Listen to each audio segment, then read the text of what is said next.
geolistrik dalam geofisika eksplorasi.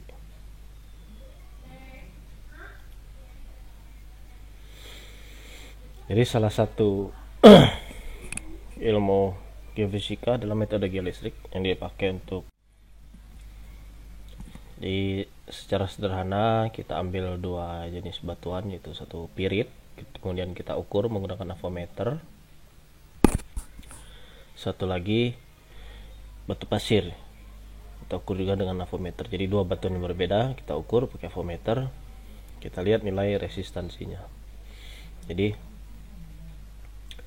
dua jenis batuan yang berbeda kita ukur akan mendapatkan nilai resistansi yang berbeda. Jadi pirit mempunyai nilai resistansi lebih kecil atau dia mudah menghantarkan listrik, dan sandstone lebih sulit menghantarkan listrik atau resistansinya besar, yang sering kita sebut dengan benda resistif. Jadi di dalam ilmu geofisika metode geolistrik itu resistivity, properti fisiknya adalah resistivity, biasanya sering dipakai di dalam eksplorasi. Jadi penggunaannya secara primer itu di eksplorasi mineral, terus hidrogeologi, subsurface yang dangkal-dangkal. Jadi fitur-fitur subsurface dangkal seperti cavity, gua, atau fault permukaan, sesar permukaan. Terus utility juga bisa, atau ke lingkungan. Jadi ini zat-zat polutan yang ada di tanah, misalnya daerah pabrik, atau sebaran limbah. Jadi cukup banyak. Jadi karena tadi geolistrik ini parameter fisika, properti fisikanya adalah resistivity yang sangat terkait dengan porositas. Jadi konsep dasarnya metode geolistrik itu merupakan suatu metode geofisika yang menerapkan konsep kelistrikan di masalah kebumian. Jadi kita untuk memperkirakan sifat kelistrikan medium atau formasi lapisan bawah permukaan, terutama kemampuannya untuk mengantarkan atau menghambat arus listrik. Ini contohnya di lapangan. Misalnya kita dapat seperti fresh water itu bersifat lebih resistif, dan brackish water itu konduktif. Jadi ada dua kondisi, fresh water dan brackish water. Intinya adalah kita punya sumber arus yang menginjeksikan arus ke dalam bumi, kemudian diukur arus yang diinjeksikan ini berapa pakai current meter.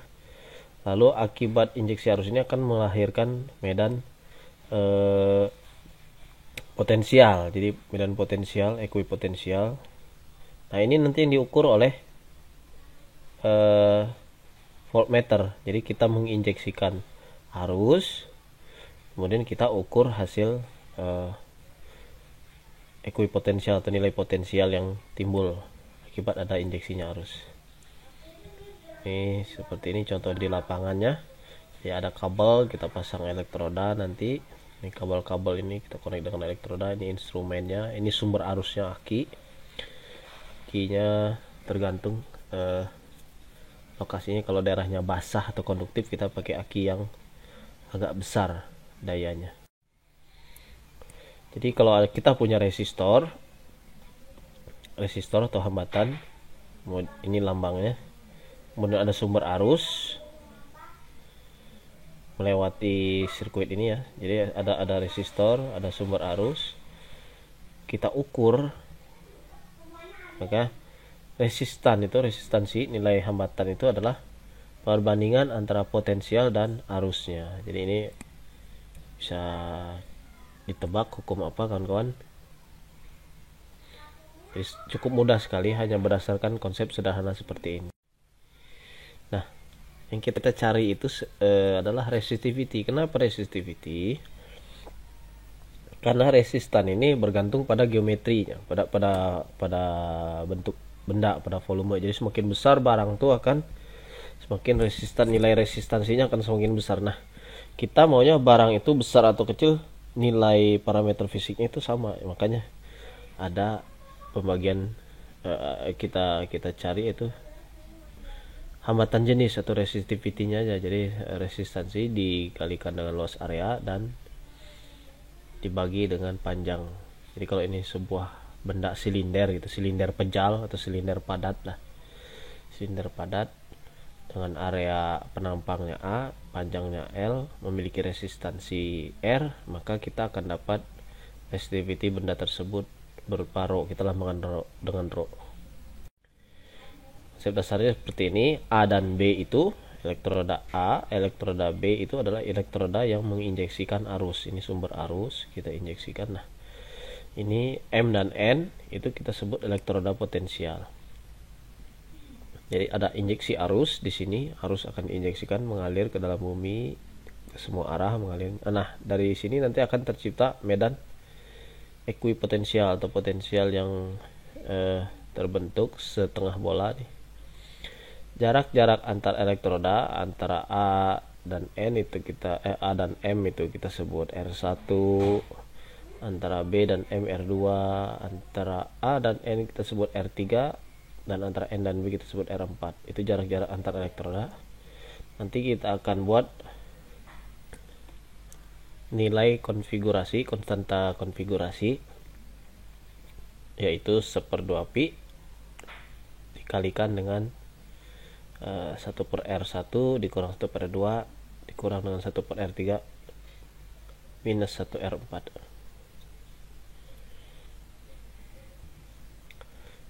Dan didapat rho apparent atau hambatan jenis dari lapisan bawah permukaan ini adalah nilai konfigurasi ini, konstanta konfigurasi didapat dari nilai jarak-jarak elektroda dikalikan dengan beda potensial yang terukur dan arus yang kita injeksikan dibagi dengan arus yang kita injeksikan. Jadi resistivity atau resistivitas semu dari lapisan bawah permukaan ini adalah hasil perkalian antara beda potensial terukur dikalikan dengan nilai konfigurasi elektroda dibagi dengan besarnya arus yang kita injeksikan. Ini adalah beberapa konfigurasi elektroda. C ini current, P ini potensial atau kita sebut AB tadi, AB, MN. Ini dengan memisahkan antara elektroda arus dan elektroda potensial berbeda sisi begini dengan jarak A. Antara elektroda arus ini disebut memiliki spasi A atau jarak A, dan elektroda potensial memiliki spasi A juga. Dua elektroda ini arus dan potensial dipisahkan A atau kelipatan A, ini kita sebut dipol-dipol. Jadi dua kutub lah. Ini apabila elektroda arus ada di bagian terluar dan elektroda potensial ada di bagian dalam dengan jarak antara A, M, N. Jadi ini C1, ini C2 nya, ini P1, ini P2. Jarak antar tiap elektroda ini sama, kita sebut ini konfigurasinya Wiener. Kemudian ada pol-pol, ini adalah elektroda arus, single arus dan single potensial. Jadi ini satu elektroda dengan jarak A, kemudian elektroda arus yang satunya lagi kita taruh sangat jauh. Biasanya sih kalau dari kita biasa praktikkan itu sekitar 5 kali panjang lintasan ini. Jadi kalau kita punya lintasan pengukurannya itu adalah 100 meter, berarti ini jaraknya sekitar, ya kalau 100 meter berarti ini sekitar 500 meter lah, 500 meter minimal ke sana. Jadi kalau bisa kita buatnya lebih dari 500 meter. Ini juga 500 meter. Jadi kita punya lintasan panjang pengukurannya 500 meter. 100 meter, berarti nilai C2 ini kita taruh 500 meter, jauh sekali. Jadi seolah-olah tak hingga.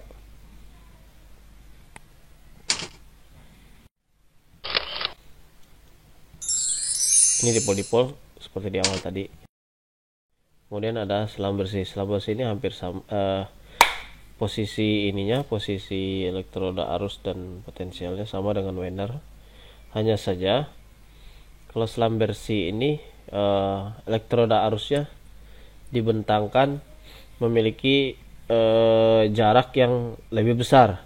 Biasanya jaraknya itu adalah interval antara A dan M, atau N dan B ini sama dengan M, itu minimalnya Mn. Jadi kalau Mn punya jarak 2B, maka A dan M ini minimal pertama adalah 2B. Kemudian untuk pengukuran berikutnya, bentangan AB ini diperbesar nilainya, bentangannya diperbesar lagi. Jadi spasi A dan M ini, nilai A dan M ini akan lebih besar daripada M dan N. Terus sampai sekitar 5 kalinya. Jadi AM, nilai jarak antara A dan M ini, apabila sudah mencapai 5 kali jarak M dan N, kita akan melakukan overlapping. Overlapping itu artinya nilai elektroda arusnya itu kita tetap posisinya, M dan N nya kita ubah, baru habis itu kita perbesar lagi. Ini adalah ilustrasi pengukuran geolistrik. Jadi kalau kita punya elektroda arus A dan B, dilambangkan dengan warna merah ini, yang menginjeksikan arus, ini adalah elektroda potensial yang menerima respon beda potensial dengan jarak konfigurasi tertentu. Jadi AB per 2 artinya, ini kita siapkan kurva AB per 2 pada sumbu X dengan skala logaritmik 1, 10, 100, ini dalam meter. Kemudian ini adalah nilai rho apparent dalam skala logaritmik juga. Jadi AB dibagi 2, jadi jaraknya antara tengah-tengah MN ini, pusat, sampai ke A, atau dari tengah pusat ini ke B. Jadi AB per 2 itu adalah sebesar ini. Ini kita akan dapat datum di sini, data di sini. Kemudian dengan M tetap dan N tetap, ini adalah selam bersih tadi saya bilang, ini konfigurasi selam bersih. Kita injeksikan arus dengan memperbesar jarak A dan M, N dan B. Jadi ini AB per 2 nya kita perbesar, AB per 2 nya kita perbesar. Nah, dengan memperbesar AB per 2 di sini, misalnya kita dapat datumnya di sini, data, kita tulis berapa, dapat rho-nya tadi. Rho ingat tadi adalah rho apparent adalah hasil perkalian antara K konfigurasi. Konfigurasi itu adalah jarak-jarak antara elektroda tadi dikalikan dengan beda potensial, kemudian dibagi dengan arus yang kita injeksikan. Jadi semakin besar beda potensialnya, nilai rho-nya akan semakin besar. Artinya arus yang terjadi, arus yang kita injeksikan itu akan sedikit terhambat. Nah, kalau beda potensialnya kecil, mendekati 0, biasanya rho-nya akan 0. Artinya bendanya itu sangat konduktif menghantarkan. Jadi kita harus paham juga di mana kita surveinya.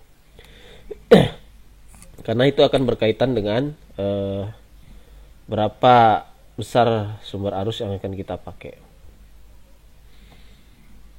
Kemudian ini kita perbesar lagi AB per 2-nya, nilai AB per 2-nya kita perbesar lagi. Nah, nilai datumnya akan semakin dalam, AB per 2 juga makin besar, nilainya kita plot lagi sampai terus kita perbesar pada konfigurasi tertentu. Kita akan dapat titik-titik setiap perpindahan AB per 2. Kurva ini adalah kurva resistivity semu hasil pengukuran kita. Jadi kita bisa secara kualitatif kita bisa melihat ada beberapa lapisan. Misalnya ada lapisan 1 yang dari sini nilainya meningkat, berarti ada lapisan atas, ini lapisan atas. Lapisan kedua, lapisan pertama paling atas itu nilainya lebih resistif daripada nilai lapisan di bawahnya. Jadi ini kita bisa lihat ada 2 lapisan di sini. Ini bisa dilihat di kurva acuannya, ada kurva acuan apabila rho lebih besar dari satu, rho lebih besar daripada rho 2, rho 3, rho 4, seperti itu. Nah, hasil kurva apparent resistivity ini kita inversikan, kita dapat lapisan 1, lapisan 2, lapisan 3. Jadi nilai rho dan kedalamannya dan ketebalan berapa, ketebalan berapa. Nanti akan dapat seperti ini: lapisan 1 rho 1, lapisan 2 rho 2, lapisan 3 rho 3, lapisan 4 rho 4. Nah, jadi hasil geolistrik satu dimensi ini, itu resistivity 1D, ini hanya seperti ini nilai resistivity terhadap kedalaman. Jadi rho 1 di kedalaman sekian sampai sekian, rho 2 juga seperti itu. Nah, jika ada titik geolistrik yang lain, ini bisa kita korelasikan. Jadi kita ukur juga tempat lain, misalnya ada tempat lain ada datanya juga, kita korelasikan, bisa kita hubungkan lapisan yang sama dengan, jadi resistif yang sama ya lapisannya sama. Jadi ini interpretasi kita, misalnya contohnya seperti ini. Nah, ini adalah ilustrasi geolistrik 2 dimensi. Jadi yang pertama adalah kita pasang semua elektrodanya dari elektroda 1 sampai misalnya 48 atau 24 atau 36 tergantung kebutuhan. Kita pasang semua elektroda, kita tancap. Nanti kabel itu kita pasang juga ke alat semuanya. Jadi intinya ini semua kabel, semua elektroda itu terkoneksi ke alat. Ini hanya ilustrasi pengukuran saja, seperti apa sih bentuk pengukurannya, mekanisme pengukurannya seperti apa. Jadi sama seperti tadi, ada elektroda elektroda potensial, juga ada elektroda arus. Ini sama. Ini kita injeksikan, dapat datum di sini, kemudian kita pindah, injeksi lagi, dapat datum lagi di sini. Sama, ini juga seperti itu. Jadi ada pergeseran konfigurasi, terus kita geser, kita dapat lagi datum di tempat yang lain, sampai akhirnya kita dapat sini datanya terkumpul, datumnya banyak sekali. Kemudian setelah itu kita perlebar jaraknya.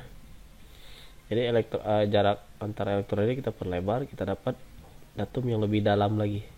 Kemudian kita geser, dapat lagi datum lagi. Terus kita lakukan sampai akhir, dapat data di beberapa datum ini. Nah, akhirnya seperti ini ya hasilnya. Jadi sebaran resistivitas bawahnya itu kita dapat secara 2 dimensi. Jadi sebaran lateral dapat, sebaran vertikal dapat, dan bentuknya ya seperti ini, perahu. Kenapa perahu? Ya mungkin nanti bisa kawan-kawan pelajari lagi lebih lanjut. Intinya adalah kalau kita memakai metode 1 dimensi, kita akan dapat resistivity hanya terhadap kedalaman. Jadi kalau kita mau buat korelasi penampang, itu berarti kalau 1D itu harus punya banyak data 1D, jadi kita bisa korelasi antara nilai yang sama. Kemudian ini kalau untuk 2D kita langsung dapat sebaran lateral sama sebaran vertikal seperti ini. Jadi ada nilai resistivity yang berbeda di secara sebaran lateral dan vertikal. Nah, ini kalau kita memasukkan nilai topografi, akan dapat nilai resistivity-nya berdasarkan topografi juga. Ini bisa kita interpretasikan langsung ya setelah ada topografi ini. Ini contoh alatnya, alat resistivity meternya. Dan ini adalah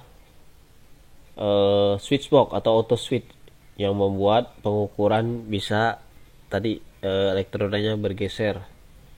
Jadi switch box saklar otomatis. Ini contoh perlengkapannya. Ini adalah elektroda batang-batang paku baja besar, kemudian kabel yang begitu banyak,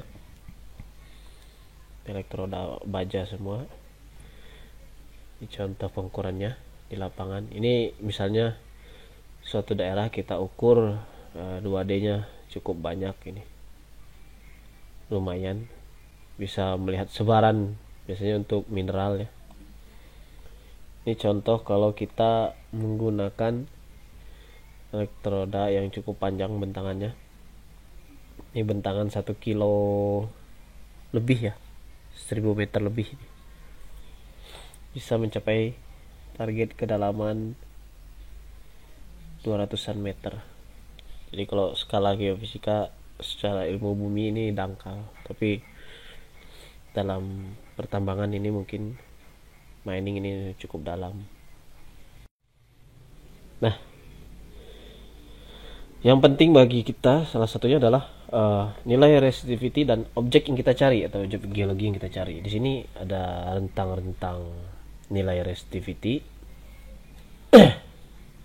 Jadi selama kita survei resistivity juga di lapangan, jangan lupa untuk merekam, melihat atau merekam juga gejala-gejala geologi, litologi apa saja yang ada di situ, kondisinya apakah dia berada di dekat sungai ataukah dekat pinggir pantai, apakah ada peran air laut atau tidak. Jadi kalau kita di situ ada bekas galian sumur, dicicipi airnya asin atau tidak, warnanya seperti apa. Boleh tanya-tanya masyarakat sekitar juga, di sini lebih banyak batu apa. Jadi ini kalau dari Han 2005 dan Pak Haki 97. Jadi kita bisa lihat ada Han ini biasanya lebih ke arah lingkungan ya, atau sipil, atau pokoknya lingkungan lah, misalnya hidrologi atau cari air bersih atau material-material yang untuk pondasi, untuk bendungan biasanya pemanfaatannya. Jadi dia sering engineering lah. Kalau Palaki sendiri ini lebih ke arah geologinya, lebih ke arah kayak eksplorasi aja, eksplorasi objek-objek penelitian biasanya. Jadi kita lihat di sini ada, kita konsentrasi ke sedimentary rock aja ya, sedimentary, batuan sedimen. Ada shale, sandstone, konglomerat. Di sini ada batu bara, keluarganya batu bara. Di sini ada keluarganya karbonat. Kita bisa lihat semakin halus batu butir batuan akan semakin rendah nilai resistivity-nya. Jadi batuan yang berbutir halus atau porositasnya tinggi ya, akan memiliki resistivitas yang rendah. Seperti ini konglomerat, ini berdampingan dengan batuan karbonat. Di sini juga kita bisa lihat nih clay basah ya. Clay basah itu nilainya sangat rendah sekali. Jadi ini sangat konduktif, ini bagus untuk dibikin arde ini, atau bikin ground elektrik, ground listrik. Kalau bedrock di sini dilihat bisa 150 sampai 300. Jadi bedrock, lapisan batuan biasanya yang lapisan keras, kalau orang mau bikin pondasi itu kita mencarinya di sekitar nilai 150 sampai 300-an. Kalau ini semuanya lebih ke arah sedimen yang belum terkonsolidasi. Jadi material sedimen saja.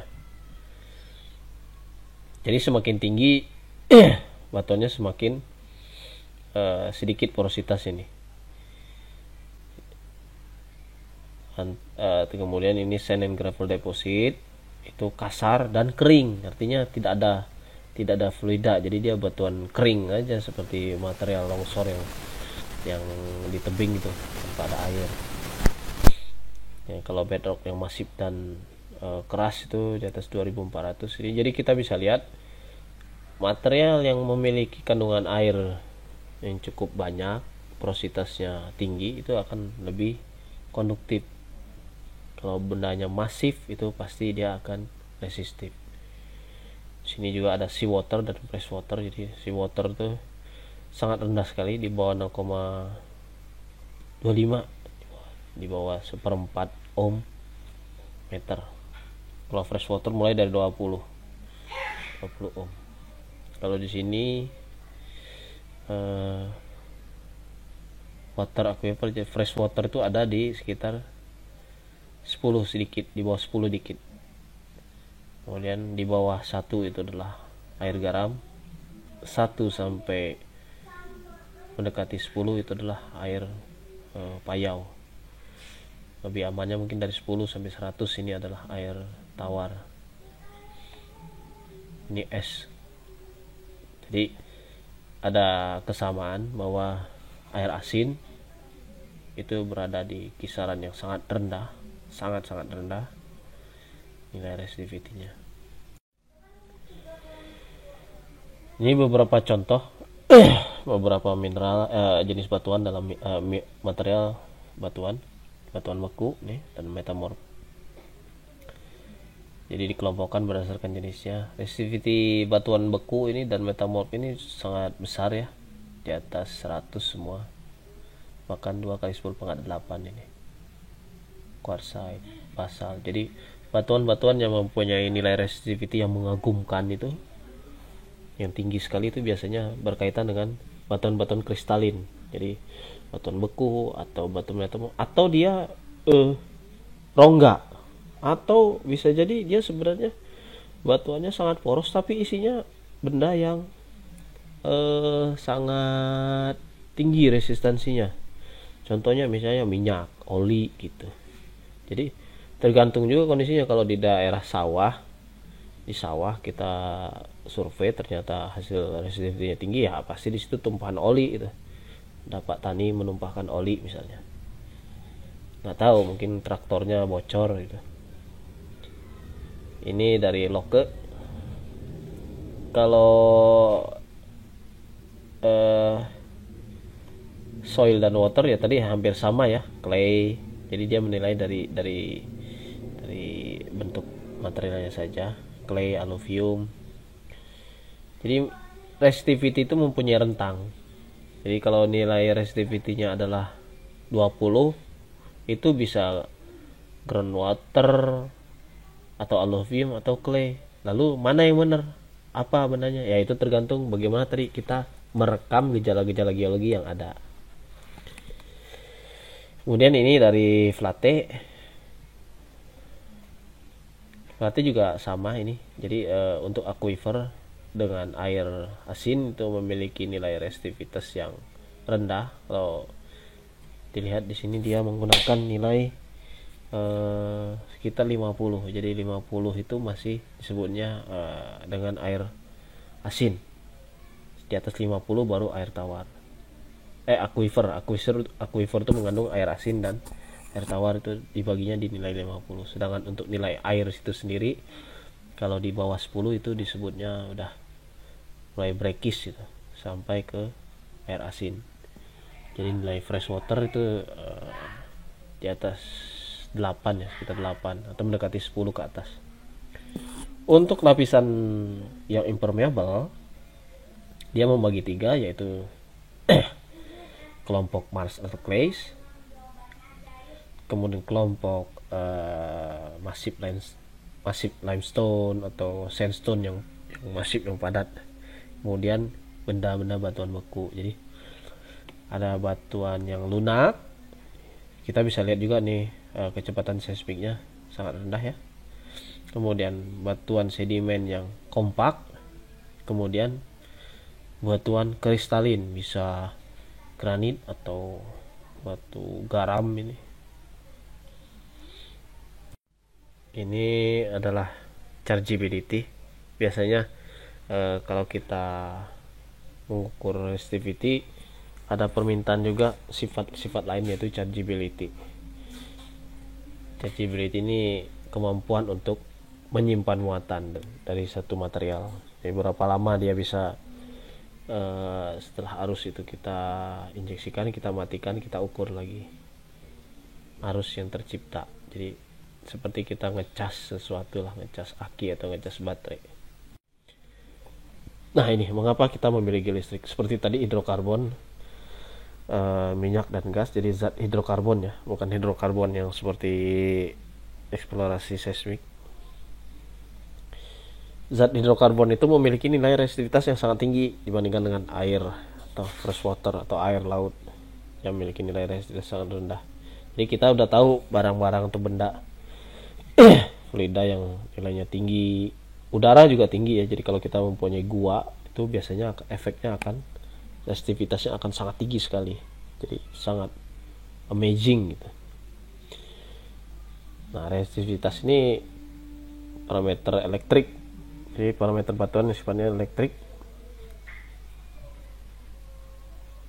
Jadi dia memang terkait dengan porositas. Jadi semakin poros itu semakin konduktif. Begitu juga dengan velocity sebenarnya kalau di seismik itu kan, semakin rendah dia semakin poros. Jadi resistivitas tinggi dan velocity rendah itu mencirikan porositas tinggi. Tapi duanya berbeda, satu parameter medium mekanik, gelombang mekanik, satu lagi ini elektrik ya. Terus batuan memiliki porositas. Intinya batuan di bawah permukaan kita ini, bawah permukaan bumi ini ada porositas dan dapat terisi oleh fluida tertentu. Dan sifatnya itu sifat tertentu, bisa konduktif atau resistif, sehingga menciptakan kondisi bahwa batuan yang tadi itu yang diisi sama fluida tersebut jadi resistif atau konduktif. Jadi inilah yang harus kita pikirkan dari awal sebagai hipotesis, apa yang kita cari ini sebenarnya. Jadi kalau kita mencari, apakah kita mencari air laut, intrusi air laut ada di mana? Apakah kita mencari lapisan-lapisan yang pantas untuk dijadikan lapisan ground, arde untuk kelistrikan, misalnya untuk pemasangan pancang-pancang arde dari anti petir, atau kita mencari intrusi air laut ada di mana, mencari air di mana, atau mencari sebaran polusi, zat-zat polutan seperti zat hidrokarbon yang sebagai sumber polusi, misalnya bekas timbunan batu bara itu kalau lama kelamaan itu kan hujan segala macam itu akan dibawa oleh air, terserap ke dalam bumi. Nah itu juga bisa kita cari itu sebaran itu kan merusak lingkungan juga. Tumpahan minyak, oli